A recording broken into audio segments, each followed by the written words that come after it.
Dans cette vidéo, nous allons parler des fonctions en escalier. On va voir ce que vous devez savoir sur les fonctions en escalier. Alors, premièrement, qu'est-ce qu'une fonction en escalier? En fait, les fonctions en escalier, ce sont des fonctions dont le graphique a la forme des escaliers. Comme cette fonction-là, elle a la forme d'escalier. Alors, les escaliers, en fait, qu'est-ce qu'ils ont? Ils ont des marches et ils ont des contre-marches. Donc, ce sont des termes que vous devez savoir. Donc, ça, en fait, c'est une marche, etc. Donc, on va l'écrire ici, ce sont des marches. Et les marches sont, en fait, quoi? Des fonctions constantes. Donc, ce sont des fonctions qui sont constantes. Donc, une marche, en fait, c'est une fonction constante sur l'intervalle où il est défini. La contre-marche, c'est quand on va sauter d'une marche à une autre, et cela, on l'appelle un saut. Donc, quand on passe d'une marche à l'autre, la distance qui sépare les deux marches, on l'appelle un saut. Autre chose, les valeurs où les sauts se réalisent. Par exemple, ici, j'ai un saut, ici, j'ai un saut, et ici, j'ai un saut. Alors, les valeurs où les sauts se réalisent, on les appelle des valeurs critiques. Donc, j'ai 2, 5, 8. Ce sont des valeurs critiques. Donc, on va écrire valeurs critiques. Vous devez bien connaître ça parce que j'ai déjà vu des examens où on vous demande de trouver les valeurs critiques. Eh bien, tout simplement, vous devez regarder les X où les sauts se font. En fait, la courbe qu'on a ici, c'est une courbe qui représente, en fait, le coût d'un stationnement selon les heures stationnées. Donc, par exemple, ici, si je fais un stationnement de 1 heure, eh bien, je dois payer 2 pièces. Si je fais un stationnement de 1h50, je dois payer encore 2 pièces. Mais si je fais un stationnement de 2 heures, d'après la courbe, je dois payer 4 pièces, parce que c'est ça le point plein. Donc, voilà ce que vous devez savoir. Fonction escalier, ce sont des escaliers. Les escaliers, ça pourrait être des escaliers qui montent, comme ça pourrait être des escaliers qui descendent, ou ça pourrait être les deux, des escaliers qui montent et qui descendent. Je pourrais avoir un graphique où les escaliers montent et descendent, c'est encore une fonction en escalier. Maintenant, faisons un tableau de notre fonction, c'est-à-dire on va faire une table de valeurs de notre fonction. Alors, faisons une table de valeurs, comme ça, et comme ça. Là, je mettrai les heures, c'est-à-dire les heures de stationnement, et là, je mettrai le coût. Combien ça va me coûter si je stationne? Eh bien, je vois que si je fais un stationnement entre 0 jusqu'à 2, eh bien, je dois payer 2 pièces. Donc, je dois faire entre 0 et 2. Seulement, je vois que pour 0, c'est un point vide, ça veut dire c'est exclu. Donc, exclu, je fais comme ça. Pour 2, lui aussi, c'est exclu. Donc, je vais faire un exclu comme ça. Et là, combien je dois débourser? Je dois débourser 2 pièces. Tout simplement, ça veut dire quoi? Eh bien, 0, ça n'a pas de sens, parce que ça veut dire que je ne suis même pas rentré dans le parking. 0 heure, ça veut dire que je ne suis même pas rentré dans le parking. Alors que pour 2 heures, ça veut dire quoi? Si je stationne 1 heure et 59 minutes, eh bien, je vais payer 2 pièces. Mais si mon stationnement est de 2 heures pile, 2h00, eh bien, je ne vais pas payer 2 pièces, je vais payer plus, c'est 4 pièces. Alors maintenant, si je stationne entre 2 et 5, là, le graphique me dit que je dois débourser 4 pièces. Donc, le 5 est exclu, parce que c'est un point vide, donc il est exclu. Maintenant, si je fais un stationnement entre 5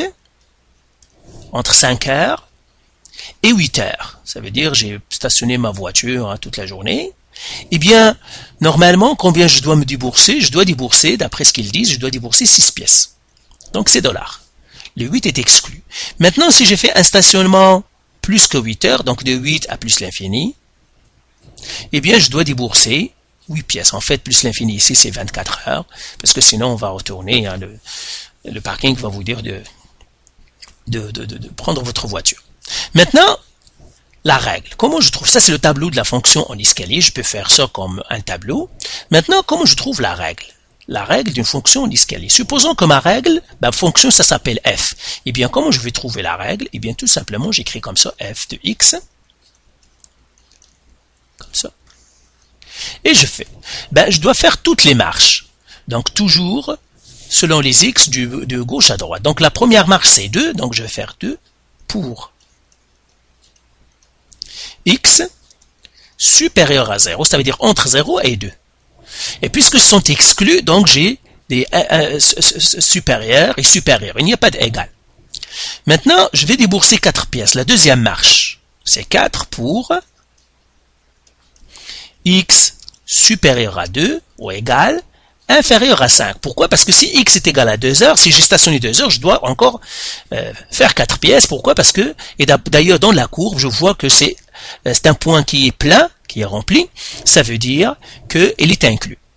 Maintenant, je vais débourser 6 pièces pour le nombre d'heures de stationnement est plus grand ou égal à 5, inférieur à 8. Pourquoi? Parce que le 8 est un point vide, donc c'est exclu. Le point plein, c'est inclus. Donc inclus, c'est toujours avec inférieur ou égal. Exclu, on ne met pas d'égal. Et maintenant, je dois débourser 8 pièces pour 8 inférieur ou égal à x. Et puisqu'il n'y a pas, ça veut dire x, ça pourrait être plus grand que 8. Donc voilà, j'ai trouvé ma règle. Donc c'est ça la règle de ma fonction en escalier. Maintenant, l'autre chose qu'on doit déterminer, c'est l'étude de la fonction. Ici, on va parler tout simplement du domaine et de l'image. Les autres paramètres, on en parlera dans les exercices parce que c'est très simple. Le domaine, en fait, tout ce que je peux avoir regardé, je regarde toujours, comme on l'avait dit, l'extrémité la plus à gauche et l'extrémité la plus à droite. L'extrémité la plus à gauche, ici, c'est celle-là. Et ça correspond, sans x, c'est 0. Donc, ça commence à 0. Et il est exclu parce que c'est un point plein. Enfin, c'est un point vide, pardon. L'extrémité de droite, il n'y a pas d'extrémité de droite. Ça veut dire ma courbe peut partir vers la droite autant qu'elle veut. Ça veut dire c'est l'infini positif. Et on a dit l'infini, c'est toujours exclu. Je pourrais aussi trouver la règle, le domaine à partir de la règle ou à partir du tableau. L'extrémité gauche, c'est celle-là. L'extrémité droite, c'est ici. Puisqu'il n'y a rien ici, ça veut dire c'est l'infini. Ici, c'est 0. Maintenant, l'image. En fait, l'image, ce sont les valeurs de y. Ce sont ceux-là. Tout simplement, que ce que je fais, ce sont les niveaux des marches. Si j'ai un graphique, il suffit que je regarde les niveaux des marches. Si j'ai une règle, il suffit que je prenne ces valeurs-là. Si j'ai un tableau, il suffit que je prenne ces valeurs-là. Ça, c'est mon image. Si j'ai un graphique, c'est les niveaux des marches. Donc, le premier niveau, c'est 2, 4, 6, 8. Et je fais des accolades comme ça. Donc voilà pour ce que vous devez connaître sur les fonctions en escalier. Ce que vous devez savoir, c'est que ce sont la règle d'une fonction en escalier à l'allure d'escalier. Il y a les marges qui sont des fonctions constantes. Pour passer d'une marge à une autre, on fait un saut. Et puis, vous devez connaître les valeurs critiques. Ce sont les valeurs où les sauts se réalisent. C'est tout. Et faire la règle, vous devez connaître comment faire la règle. C'est très simple. Il suffit de prendre chaque marche, la valeur, et puis vous faites pour, et puis vous faites le x supérieur à la valeur et inférieur à la valeur. Regardez si c'est un point plein, donc vous devez faire égal. Si ce n'est pas un point, si c'est un point vide, il ne faut pas mettre de égal. La même chose pour le tableau de la fonction en escalier, où nous avons vu déjà un exemple. Donc faites les exercices du site, et si vous avez encore de la misère ou des questions, vous pouvez nous contacter.